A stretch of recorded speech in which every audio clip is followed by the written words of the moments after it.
Breaking news at last, people. LeBron James signed a 2-year deal worth $8 million with the Philadelphia 76ers out of all people.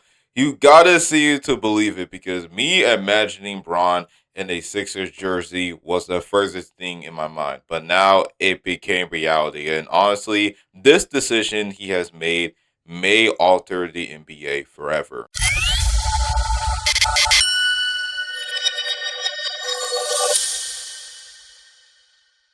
Hey man, say man, this is your boy A Man back at it again for more content. So we definitely have something to unpack here in this video, and that is LeBron made his decision where he is going to spend the final 2 years of his career at Philadelphia. That's very shocking to say the least. In my mind, I believe that Bron was going to end his time with the Lakers, in which he did, finishing his $52 million player option and return to Cleveland for his final years in the NBA and ride off the sunset. But that didn't happen. Instead, this man signs with the Philadelphia 76ers, of all people. So let me try to break down what came to the decision of LeBron choosing the Sixers organization. Well, firstly, he's not going to be in a Warriors jersey, of course.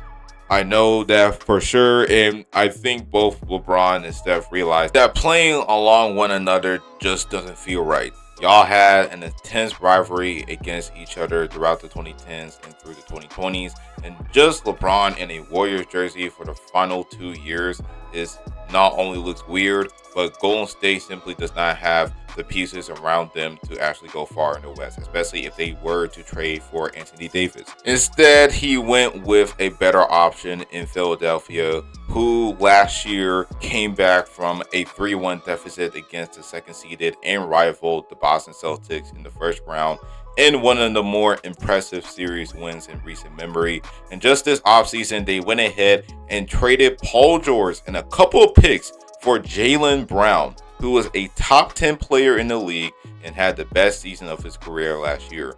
What ultimately led to LeBron signing with the Sixers is that this guy honestly and genuinely considered retiring, because everything he accomplished, especially in his time with the Lakers, he secured the bag, played with his son Bronny, broke the all-time scoring record, and obviously won a championship with the Lakers.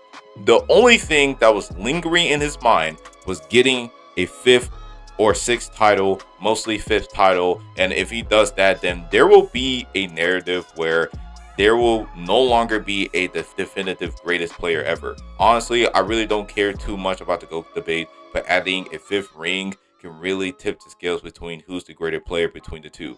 LeBron winning a championship in 2 decades with 3 different organizations is something that will never be replicated, and then add to his unsaleable longevity is going to bring back the debate whether you like it or not. LeBron knew that playing with the Lakers just wasn't going to do it. So he took the option where he can compete by coming back to the East and play with a roster that is more top heavy and fits with his play style seamlessly.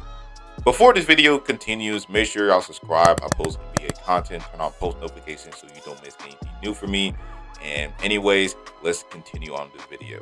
So LeBron looked around the league at potential shooters, including Cleveland, Miami, and Golden State, and realized the Sixers offered the most devastating basketball fit.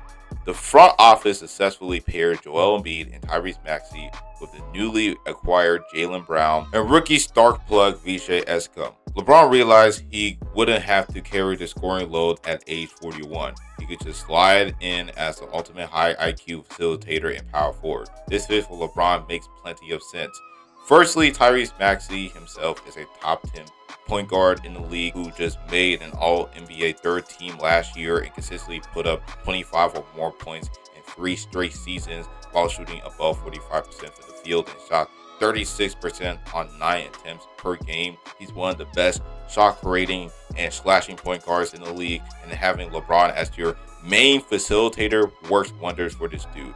And the same goes with Vijay Escom, who was 3rd in Rookie of the Year voting, gave you 16 points, 5 rebounds, and 4 assists on 44, 35, 81 shooting splits as a rookie is very impressive, and add in his defensive capabilities as well. But he is for sure going to be more efficient, especially with that guy and LeBron putting him in better shooting spots And also the same goes with Jaylen Brown, who himself made second team All NBA and had the best season of his career and improved on every aspect of his offensive game, and at one point in the conversation for the MVP. Paired with him being a high level perimeter defender is definitely LeBron can work with, and you couldn't end it with having one of the most dominant centers in the league, Joel Embiid, if he's healthy. All in all, this starting lineup is for sure may be the best in the league, and you can safely say that they are a super team in an era where forming a super team that fits one another is damn near impossible. Which brings me to the topic of this video of LeBron's final decision altered the NBA forever, because the man found a way to help the Sixers by choosing a 2-year, $8 million veteran minimum deal. By sacrificing roughly $49 million in a single season salary compared to what he made last year, he deliberately bypassed the second apron hard caps. This allowed Philly to keep their loaded core entirely intact, effectively breaking the league's enforced parity system to build one final super team. This changes the NBA forever because it opposes a massive unfeasible law in the league's competitive balance model. The CBA was built on the assumption that players will always maximize their earnings. It assumed that a superstar might take a minor $2 million to $5 million discount to help his team, but it never anticipated a billionaire athlete walking away from $49 million in a single season just to bypass tax restrictions. If aging superstars in the twilight of their careers realize that they can override the league's forced parity by simply trading financial gains for championship visibility, the apron era is effectively dead before it even truly began. You aren't just looking at a stacked roster, you're looking at the ultimate blueprint for structural circumvention. I'm not gonna lie, y'all, the Sixers honestly had the best offseason by far. Sure, you can make the claim for the Raptors trading for Kawhi, and same to be said for the San Antonio Spurs, Jaden Quaidens and Terrence Reed to add alongside Victor Wembanyama, and also the same goes for OKC adding Dave Mara, and then the other moves they made during the draft, and of course Giannis going to the Heat. But the fact of the matter is that the Sixers managed to not only trade away a washed up Paul George and a couple of picks to get Jaylen Brown, but they also get LeBron in the process on a 2-year minimum deal while still undoubtedly a top 25 player in the league while not losing your significant pieces. You couldn't make a better offseason for this.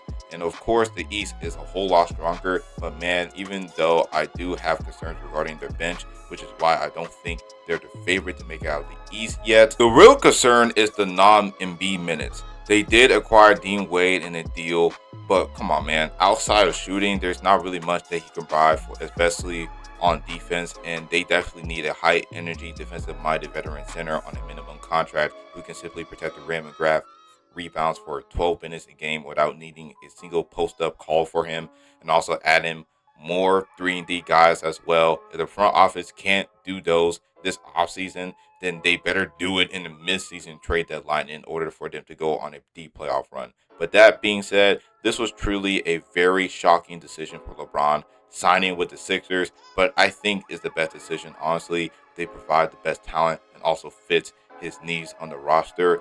If everything plays out good for the Sixers, then it's a very big possibility that LeBron can win his 5th title and add it to his legacy.